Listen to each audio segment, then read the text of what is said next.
Good morning. কেমন আছো তোমরা সবাই? আশা করি খুব ভালো আছো। প্রথমেই বড়দের আমার প্রণাম, ছোটদের আমার অনেক ভালোবাসা। আজকে একটা নতুন দিনে শুরু, তাই যথারীতি আমি সুস্মিতা চলে এসেছি তোমাদের সাথে গল্প করতে, সারাদিন কি করি না করি সব কিছু তোমাদের সাথে শেয়ার করতে। আজ হলো 9th জুন, সোমবার। তো ঋষির আজকে স্কুল খুলবে, তাই ওকে উঠিয়ে দিয়েছি। এখন বাজে এই 6:15 মতো। তো এখন বাথরুমে গেছে, ফ্রেশ হতে গেছে। এ ফাঁকে আমি বেচানাগুলো ভালো করে ঝেড়ে দিলাম, কারণ স্নান করে সেখানে বসেও খাওয়া দাওয়া করবে, স্কুলের ড্রেসগুলোকে রেডি করে রাখতে হবে, সব কিছু ওকে এখন একটু করে দেবো। তারপর একটা একটা করে সব রেডি হয়ে নেবে স্কুলের জন্য। তো এই যে এখন বিছানা চাদর ফাদরগুলো যা যা আছে সেগুলোকে মোটামুটি গুছিয়ে নিচ্ছি। তারপরে টিফিন বানাতে যাব। আলুটা কেটে রেখে এসেছি, আলু কেটে জল ঝরাতে দিয়ে এসেছি। চাউমিন বানাবো আজকে। এই যে চাউমিনও প্রায় হয়ে গেছে, একদম আলু পেঁয়াজ ডিম দিয়ে পাতি বাংলা চাউমিন যেটাকে বলা হয় সেটাই করে দিলাম ওকে, ওটাই পছন্দ করে, হলুদ দিয়ে চাউমিন। আর এটা হচ্ছে বাস টিফিনের জন্য রেডি করছি। আজকে বিস্কিট দিয়ে দিলাম আর একটু চকোস দিয়ে দেবো।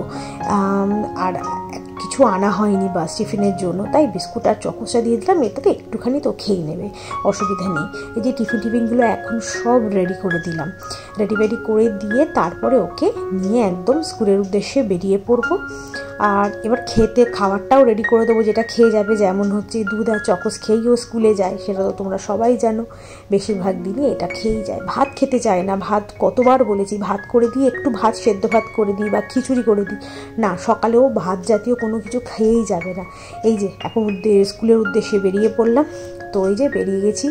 আজকে মুডটা একটু ভালোই আছে ওর, কারণ ফার্স্ট ডে স্কুল আজকে, আর মুডটা ভালো। অনেকদিন পর স্কুল যাবে, বন্ধু বান্ধবদের সাথে একটু গল্প টল্প হবে, মজা হবে, টিচারদের সাথে দেখা হবে, খুব মজা। আমার ঋষি তো বাড়িতে থাকতেই চায় না, কারণ ও একদম স্কুল অ্যাবসেন্ট করতে চায় না। তো তার জন্য এতদিন একটা মাস ধরে না ও বিরক্ত হয়ে গিয়েছিল। যাক, ফাইনালি এবার খুশি হওয়ার পালা, ওর স্কুলে যাচ্ছে। তো ওকে দিয়ে চলে আসলাম। এসে একটা মিনিটও টাইম নষ্ট করিনি, এসে আগে চা বসিয়ে দিলাম। কৌশিকও আজকে সকালেই উঠে পড়েছিল, তা ওকে সকালে 1 কাপ চা করে দিয়েছিলাম। তো এখন আর ও চা খাবে না, তা আমার আর শুক্লার জন্য একটু চা বানিয়ে নিলাম। আর ও নিচে গেছে বাজার করতে গিয়ে তখন আর একবার চা খেয়ে নেবে। কি রান্না করব বুঝতেই পারছি না। তারপরে দেখলাম ফ্রিজটা খুলে দেখি মাছ কি আছে, দেখি ইলিশ মাছ এনেছে। এটা হচ্ছে ডানকুনি থেকেই নিয়ে এসেছিলো, নিচ থেকে নেয়নি। ডানকুনি থেকে নিয়ে এসে ভিতরেই রেখে দিয়েছে। আমি জানি না কি মাছ এনেছে, তাই দেখে নিলাম ইলিশ মাছে ছড়াছড়ি। রুই মাছও আছে, রুই মাছের সবুজ বাটিটার মধ্যে রুই মাছ আর ইলিশ মাছ দুটো আছে, আর ওটার মধ্যেও ইলিশ মাছ আছে। এটাতে চিংড়ি মাছ আছে। আজকে হয়তো চিংড়ি মাছটা দিয়ে পেঁপে দিয়ে করব। আর দেখা যাক, আর ইলিশ মাছ দেখি ভেজে নেবো। কৌশিক অফিসে যাবে, কৌশিকের টিফিনও নিয়ে যাবে ও, তার জন্য ওর টিফিনটাও রেডি করে নেবো। আর এই যে বাজারও চলে এসছে, অনেক বাজারই এসছে মোটামুটি। সকালে ঘুম থেকে উঠে 1 মিনিটও সময় নষ্ট করিনি। কয়েকটা দিন বৃষ্টির পর খুব গরম পড়েছে, তাই সকাল সব কাজগুলো যদি করে নেওয়া যায় না, খুব ভালো হয়। গরমের বেলা বাড়ার সাথেই তো গরমটা বাড়বে, তা গরমে তো কাজ করতে খুব কষ্ট হয়। তাই সকাল একদম কাজকর্মগুলো করতে নেমে পড়লাম। শুক্লাও চলে এসেছে, ও রান্নাবান্না করছে, আর আমি এদিকে এসে আমার বাকি যে কাজগুলো থাকে সেগুলোকে শুরু করে দিলাম। কোনো কাজটা না ফেলে রাখবো না, যেই কাজটাই ফেলে রাখবো সেটাই না, যেটাই ভাববো যে আমি পরে করব, সেই কাজটা না ওই পড়েই থাকবে। কেউ তো করার নেই, কারণ আমাকেই করতে হবে এই কাজগুলো, কারণ একা সংসারে আর কে আছে বলো। কাজ পড়েই থাকবে, সেই কাজটা পরে গিয়ে আমাকেই করতে হবে। তো ওর জন্য আমি কোনো কাজই ফেলে রাখি না, মোটামুটি সব কাজ গুছিয়ে নিয়ে একদম করে নিই হাতের কাজগুলো। আর দেখো, আমাদেরই তো সংসারের সব দায়িত্ব কর্তব্য যা বলো সব কিছু তো আমাদের ওপরেই, আর সব কাজকর্ম তো আমাদেরই গুছিয়ে রাখতে হবে। যতই হেল্পিং হ্যান্ড থাকুক না কেন, হেল্পিং হ্যান্ডরা আর কতখানি কাজ করে বলো। ঘর বাড়ি গুছিয়ে রাখা, পুরো বাড়ি সংসার মেনটেন করার দায়িত্ব তো আমাদের ওপরেই থাকে। আর এই কাজগুলো না বছরের পর বছর ধরে আমরা করে আসছি, তো এগুলো এখন দায়িত্বের থেকে সবচেয়ে বড় কথা, এখন এগুলো অভ্যেসে পরিণত হয়ে গেছে।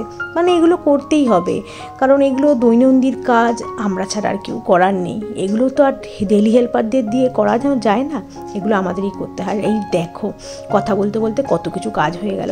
এই দেখো এসির মধ্যে, দেখো এসির যে নেটটা আছে কি পরিমাণে ধুলো হয়েছে, এত ধুলো আর এত নোংরা জমেছে। এটাকে বের করে একটু ধুয়ে দিলাম। তাহলে এবার পরিষ্কারও থাকবে আর হাওয়াটাও ভালো মতো হাওয়াটা আসবে। এবার এই ঘরে চলে আসলাম, এসে সোফা বলো আরও যা যা জিনিসপত্র আছে সেগুলোকে পরিষ্কার করতে হবে। দুদিন ধরে সোফাটাকে পরিষ্কার করা হয়নি। আর এই যে ডিপ রঙের ওপর নোংরা পড়লে তো বোঝাই যায় কী পরিমাণে। আর আমার তো কনস্ট্রাকশনের কাজ হচ্ছে, চারপাশে প্রচুর ধুলো, তো এগুলোকে একদম এক এক করে পরিষ্কার করে নিই। তারপরে দেখি তারপরে কি করা যায়, কারণ এরপরে ব্রেকফাস্ট করতে হবে। প্রচণ্ড খিদে পেয়েও যাচ্ছে, মানে রাতে না এখন একটু কম খাওয়ার চেষ্টা করছি, মানে অল্প করেই ভাত খাওয়ার চেষ্টা করছি। রাতে খিদেও থাকছে না আর জোর করে আমি খাচ্ছিও না। তো এইদিকে ফ্রিজটাকেও পরিষ্কার করে নিলাম। ফ্রিজের পাশেও প্রচুর ধুলো হয়ে গেছিলো, তার জন্য একটুখানি পরিষ্কার ওই ওপর পরিষ্কার করে নিলাম। আর ভেতরটা পরিষ্কার করতে হবে, ওটা তো সময় সাপেক্ষ ব্যাপার, ওটা একদিন করতে হবে, সেটা তো তোমাদের সাথে পরে শেয়ার করতেই পারবো, দেখবে। আর এরপরে না খাটগুলো পরিষ্কার করে নেবো। তারপরে আরও অনেক কাজ আছে। এই যে খাটগুলোকে পরিষ্কার দেওয়া করে চকচক করে ফেলছি। আমার এই ঘরটাতে পুরো পাউডারে ছড়াছড়ি, কারণ ঋষি এত পরিমাণে পাউডার মাখে আর পাউডার খুব ওড়ায়, ওর জন্য এই খাটে বলো চারিদিকে পাউডারে একদম ছড়াছড়ি সাদা হয়ে রয়েছে। তোমরা খাটগুলোকে দেখলে ভালো করে বুঝতে পারবে, খাটের ওই ভাঁজগুলোর মধ্যে অনেক সাদা সাদা দেখো, ওগুলো হচ্ছে সব পাউডার। তো কি করব, বাচ্চা মানুষ আর কি করব, আর পাউডারের নেশা খুবই, জানি এটা খুব একটা ভালো না, কিন্তু কিছু করার নেই, মাখবেই ও। তো এইদিকে দেখো, এদিকে যে শোকেসটা আছে সেই শোকেসটার ওপরে আমার যে ঝুড়িটার মতো রয়েছে, এখানে আমি দরকারি জিনিসপত্রগুলো মোটামুটি রেখে দিই। যেমন এই একটা গাছ রাখি, গাছ তো রাখবোই, একটা সৌন্দর্যের ব্যাপার আছে, গাছ রাখি। তারপরে একটু চিরুনি, পেন, তারপরে ওই কী যেন বলে ওটাকে, সিরাম, এই যে আমার ওষুধ, যা যা বোরোলিন, তারপরে চুলের গার্ডার, তার লিপ বাম, এই যা যা জিনিসপত্র সব মোটামুটি এখানে রেখে দিয়ে। যে ঋষির পাউডারের কৌটো, ছোট্টবেলার, এটা মিমিরই একটা মানে পাউডারের কেস কিনেছিলাম, সেটাই, যে সেই ছোট্টবেলায় একদম। আর এই যে এটা হচ্ছে মহামূল্যবান জিনিস, সেটা হচ্ছে আমার মাইগ্রেনের ওষুধ। এটা মোটামুটি আমি আমার হাতের সামনেই রাখি, যখন তখন ব্যথা উঠতে পারে, তার জন্য হাতের একদম সামনে থাকে। তো এই ঝুড়ির এক পাশেই থাকে এটা। চিরুনি ফিরুনি যা যা বলো সব কিছু আমি এই টেবিলটারে এই ঝুড়িটার ওপরে রেখে দিই। তো এই দেখো বাজার থেকে এনেছি 2টো বেগুন, শসা, মিষ্টি আলু, উচ্ছে, সজনে ডাঁটা, আর ওই কুমড়োটা তো দেখলেই, সেই কুমড়োটা টিফিনে রান্না হয়ে গেছে। আর অল্প করেই বলেছিলাম একটু কাঁচা লঙ্কা নিয়ে আসো। আর ধনে পাতাও নিয়েছে, ধনে পাতাটা ফ্রিজে তুলে দিয়েছি। শুক্লা তো রান্না করে চলে গেছে। আমি বললাম যে ঝিঙে আলু পোস্তটা আমি করব, ওকে করতে বারণ করলাম, কারণ খুব একটা ভালো করে না, মানে ভালো লাগে না। কৌশিক আর ঋষি ওরা পছন্দ করে না, মানে পোস্তটা আমার হাতেরই ওরা বেশি পছন্দ করে। তো করা হয়ে গেছে, চলো দেখিয়ে দিই কী কী রান্না হয়েছে আজকে। এখানে হচ্ছে মুসুর ডাল পেঁয়াজ দিয়ে, আর হয়েছে এদিকে দাঁড়াও দেখি কি আছে, এদিকে পেঁপে দিয়ে, চিংড়ি মাছ দিয়ে তরকারি। এটাও পাতলাভাবেই করতে বলেছি, কাশ্মীরি দিয়ে রং হয়েছে।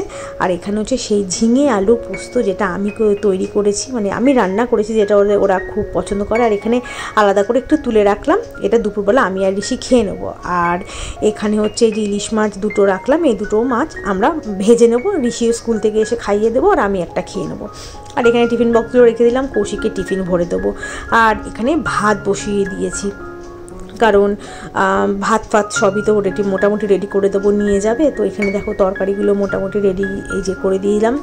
এখানে পেঁপে দিয়ে আর চিংড়ি মাছ দিয়ে পাতলা করে ঝোল। চিংড়ি মাছগুলো একটু বড় বড় ছিল বলে চিংড়ি মাছগুলোকে 2টো টুকরো করে দেওয়া হয়েছে, কারণ রাখতেও অসুবিধা হয়, তো ওর জন্য বললাম যে তুমি 2টো টুকরো করেই দিয়ে দাও। তো ওই টুকরো করেই দিয়ে দিয়েছে, তা এটা ওকে দিয়ে দিলাম। আর এখানে পোস্ত দিয়ে দিলাম, তা এই দিয়েই ওর হয়ে যাবে। আর ভাত তো আছেই, ওগুলো দিয়ে দেবো পরে।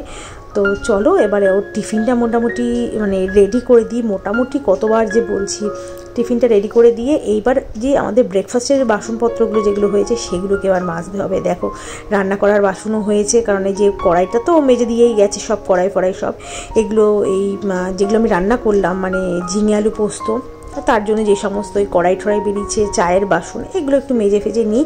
তারপর তোমাদের দেখাচ্ছি আমার লঙ্কা গাছের অবস্থা কি। সেদিন লঙ্কা গাছটা দেখিয়েছিলাম না, এখানে বসালাম লঙ্কা গাছটা, দেখো কেটে নিয়ে চলে গেছে, গাছটাই পেলাম না খুঁজে, কি অবস্থা দেখো।